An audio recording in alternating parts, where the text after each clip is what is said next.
In this video, I'll show you how to change the IP of the LAN in your Asus router. This is the Asus RT-BE92U, and these are the configuration pages. That's the one interface. I'm connecting to the internet through the provider through PPoE. That's how I authenticate with the provider, with the ISP, so they know that this box is mine and it's not someone else pretending to be me. That's the one. You have the one settings with IP settings, and also you can have that set to DHCP, but also you have the LAN settings, and in the wireless settings you also have different other options. In this router I have many options, and I have another video where I go through all the settings, but you have lots of options to install applications, even for security, even to block viruses.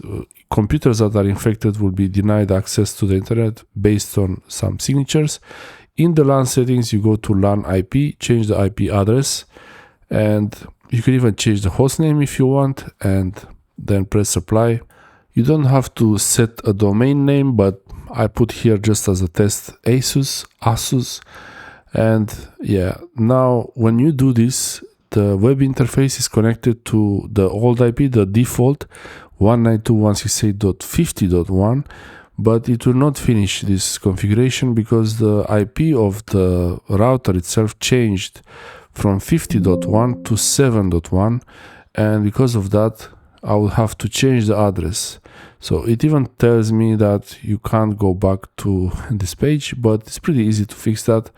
I will simply go to the new address, and I'll show you now that this address is different. So I close the properties of the network, I enable it, and just in a moment you will see that the new IP address, yeah, it will take a bit of time to refresh the IP address.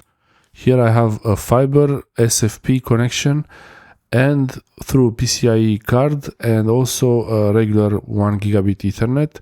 And if you don't see the new IP, you might have to disable and enable the network Ethernet interface. And now it shows. So you see the actual IP on the 10 giga connection is 192.168.7.1 for the gateway, for the router. And I can even connect now, so that's working. You go now to 192.168.7.1.